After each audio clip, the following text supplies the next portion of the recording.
Part 2, question 11 to 16 probably. Street play scheme. Street play schemasi haqida gaplashar ekanmiz. When the street play scheme first take place? Qachon birinchi marta bo'lgan ekan? 2 years, 3 years, 6 years ago. How often? Now. Once a week. Saturday, Sundays, once a month. Demak, week degan so'z, month degan so'z muhim ekan bu qismda. Who is responsible for closing the road? Council official, police, local warden. Resident who wants to use their cars have to park another street, must drive slowly, permission from warden. Alice says street play scheme are mostly needed in most the keyword boxunda qayoqda kerak? Wealthy areas, suburban areas, heavy traffic areas. What has been reaction of residents who are not parents?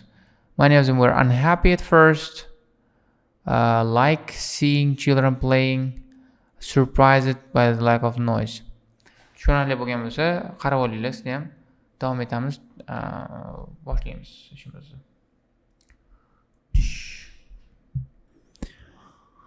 Hey, can you tell me a bit more about that, please? Pay, nimaga payga ishing bor? Ishing bo'lmasin payga. That is the end of part 1.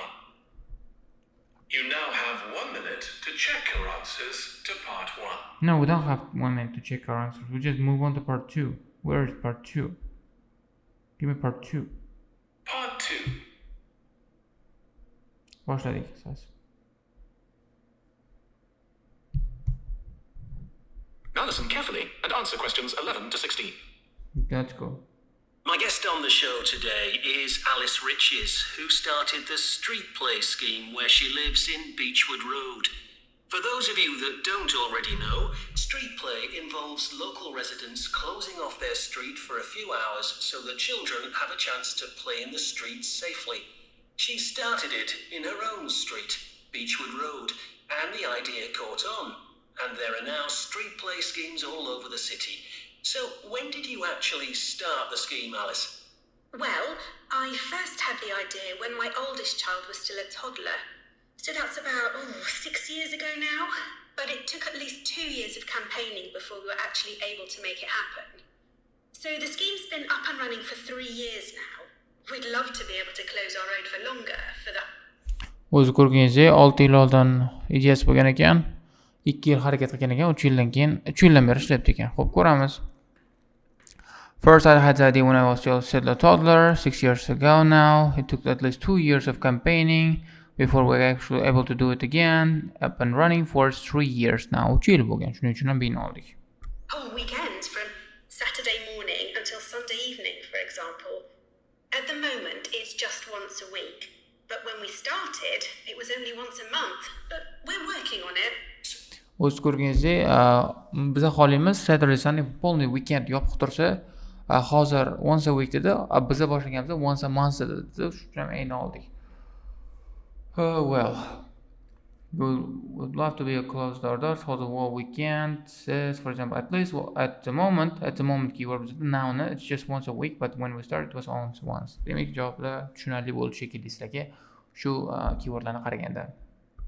What actually happens when Beechwood Road is closed? We have volunteer wardens, mostly parents, but some elderly residents too, who block off our road at either end. The council have provided special signs, but there's always a volunteer there to explain what's happening to any motorists. Generally, they're fine about it. We've only had to get the police involved once or twice. O'z ko'ringiz nima bo'ladi dedi, local wardenlar, ota-onalar bo'lishi mumkin, yopadi roadni bir tomonidan dedi. Konsullar bizga signlarni beradi, znaklarni beradi-da, volunteer bo'ladi o'zida tushuntirib o'tirishga. Agar ko'pchilik odam tinchlik bilan tushunadi, ba'zi bir ikki marta faqat politsiyani ishlatishga majbur bo'ldik dedi. Xo'p, when we have so what actually happens? We have volunteer wardens, mostly parents, but some elderly parents, residents too, who block off the road. Block off, just stop and close. The council special signs, volunteer, explain, they're fine. Police bir ikki marta ishlatganimiz bo'ldi. Shu bilan si bo'ldi. Now, I should explain that the road isn't completely closed to cars, but only residents' cars are allowed. If people really need to get in or out of Beechwood Beechwood Road, it's not a problem as long as they drive at under 20 kilometres per hour. But most people just decide not to use their cars during this time, or they park in another street. The wardens are only there to stop through traffic. So, can anyone apply to get involved? Qisqasi permission haqida gapirgan yo'q. Xo'p, nima bo'ladi? O'sha faqatgina polniy yopiq bo'lmaydi. Rezidentlar ishlatilishi mumkin, lekin 20 km/soatdan pastroqda yurish kerak. Slowly bo'ldi. Ko'pchilik umuman ishlatmay yoki boshqa joyda parkovka qiladi dedi. Local wardenlar u yerda chetdan keladiganlarni to'xtatib turishni. Permission degan narsa haqida umuman bo'lgani yo'q. Permission kerak emas ularga. Xo'p, isn't completely closed. People really need to get. It's not a problem as long as they drive under 20 km/h. Most people use their cars. They park in another street. Wardens are only there to stop through traffic. Through traffic degan o'sha chetdan keladiganlarni, u yerda yashamaydiganlarni trafikni to'xtatish. Involved in street play? Absolutely. We want to include all kids in the city, especially those who live on busy roads. It's here that demand is greatest.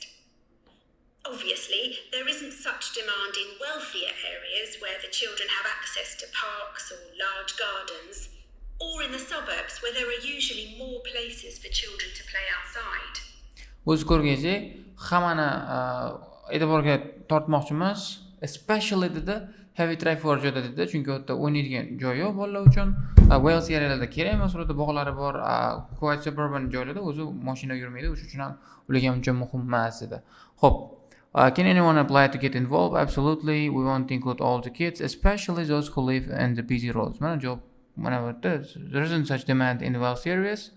Parks and large gardens. In suburbs where usually more place for children to play outside. Qisqasidan shu job C bo'ldi. O'qib oling kerak bo'lsa. I'd recommend that anyone listening who likes the idea should just give it a go. We've been surprised by the positive reaction of residents all over the city.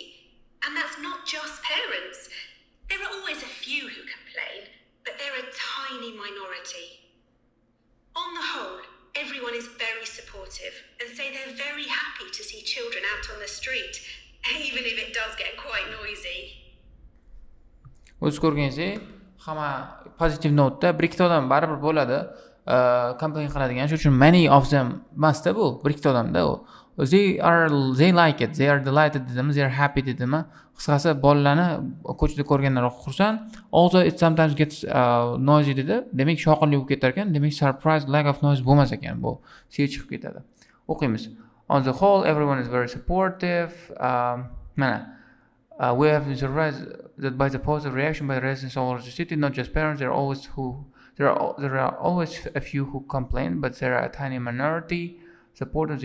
They're happy to see children out on the street, even if it does get some quite noisy. Demak, C bilan A chiqib ketdi.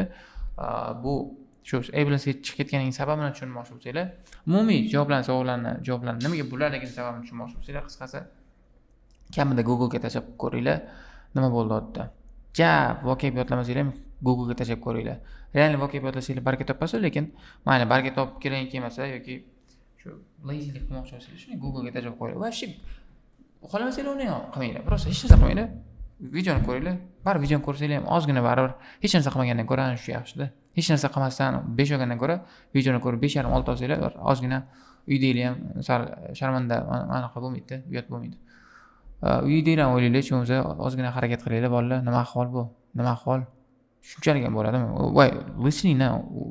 Yettomaslik u uyatda qisqasi. Bilmayman. Yana nima deyishim kerak bilmayman. That's it. Shame on you guys. Everyone. Shame on you guys. Every one of you. Every single one of you. Shameful guys. Stupid people. What the benefits of children does I think are most important. Eng muhimiga qarashimiz kerak. Increase physical activity. A sense of independence. New games. Part of community. New friends. Surprise it, Alice. Nima surprise qildi Alice-ni? Shoppers, safety, air pollution less, relaxed atmosphere, noise pollution less. Less noise pollution, less air pollution ko'ramiz. Davom etamiz. Before you hear the rest of the conversation, you have some time to look at questions 17 to 20. No, we don't have time. Bits of street play for the Boshladik. Now listen and answer questions 17 to 20. There have been so many benefits of street play for the kids. Parents really like the fact that the kids are getting fresh air instead of sitting staring at a computer screen, even if they're not doing anything particularly energetic. And of course, it's great that kids can play with their friends outside without being supervised by their parents. But for me, the biggest advantage is that kids develop confidence in themselves to be outside without their parents. The other really fantastic thing is that children get to know the adults in the street. It's like having a big extended family. It certainly does have a lot of benefits. I want to move. Qisqasi B bilan D bo'ldi. O'z ko'rganingizdek, ko'chada toza havoda yurgani yaxshi, qanaqadir energetic, uni aktiv ish qilmagandan ko'ra, qisqamasa ham dedi. Make friends dedi, o'rtoqlar bilan o'ynaydi dedi, lekin menga eng muhimi bu confidence rivojlantiradi dedi. Bundan tashqari o'sha ko'chasida yashaydigan kattalarni biladi, big family bo'ladi dedi qisqasi mana. Xo'p. Instead of sitting, staring at the computer screen, they're not doing anything in particular energetic mana. They're not doing energetic dedi. It's great kids playing with their friends dedi mana. Without being supervised, qisqasi bolalar bilan o'ynar ekan. But for me, the biggest advantage mana boshlandi. Kids develop confidence themselves to be outside without parents. Bu independence, mustaqillik. And the other really fantastic thing is that children get to know adults in the street, having a big extended family with community. Shu javoblar. Kingsa. On now and ask you about a related project in King Street. Right. Well, this was an experiment I was involved in, where local residents decided to try and reduce the traffic along King Street, which is the busiest main road in our area, by persuading people not to use their cars for one day. We thought about making people pay more for parking, but we decided that would be really unpopular. So instead, we just stopped people from parking on King Street, but left the other car parks open. It was surprising how much of a difference all this made. As we predicted, air quality was significantly better. But what I hadn't expected was how much quieter it would be, even with the buses still running. Of course, everyone said they felt safer, but we were actually amazed that sales in the shops went up considerably that day. We thought there'd be fewer people out shopping, not more. That's really interesting. Qisqasi nima bo'ldi? King Street'lar surprising narsa bu. Xo'p, air quality'ni tushishini air quality'ni yaxshilanishini bilgandik, lekin noise'dan, realni noise tushib ketganidan juda ham xursand bo'ldik dedi. Improve safety bo'lishini bilardik, lekin more shopper bo'lishini kutmagandik dedi. Qisqasi ko'ramiz, o'qiymiz tinchgina.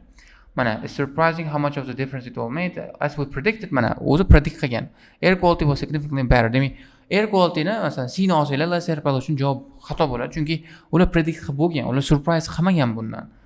We hadn't expected that much quieter it would be. Demak, iyi bo'ldi. Noise pollution kamaydi. Even with the buses still running, busda bo'lsa ham noise pollution kamaygan. Of course, everyone says that they felt safer. Demak, hamma aytgan o'zini safe qilganini, demak surprising bo'lmagan bu. We're actually amazed that sales in the shops were considered without sales. Demak, more shopper bo'lgan. Javob A bo'ladi. Shu bilan bugungi darsimiz o'z nihoyasiga yetadi. Keyingi videoning keyingi qismini kengroq olaman. Qisqasi, baraka topmoqchi bo'lsanglar, voqeabatlar baraka topmoqchi masalan, xuddi shu strukturada bir 100 ta test qilsanglar 9 ga chiqasizlar. Bemalol 100 ta test qilish uchun, masalan, 1 soat vaqtingiz ketsa, mana bunaqa qilib analiz qilib ishlashga 100 soat vaqtda, masalan, 100 soat vaqtni 5 soatdan ishlasanglar, kuniga 20 kun, 3 hafta shunaqa ishlasanglar, lising 9 oy ostida. Tasavvur qilyapsizlarmi? Juda ham zo'r bo'ladi Ielts ballaringga. Shu iltimos dangasalik qilmanglar, ishlanglar, baraka topinglar sizlar ham, biz ham xursand bo'laylik. Shu foydamiz tegdi, shu videoni foydasi tegdi. Bye guys, see you in the next live. Bye bye.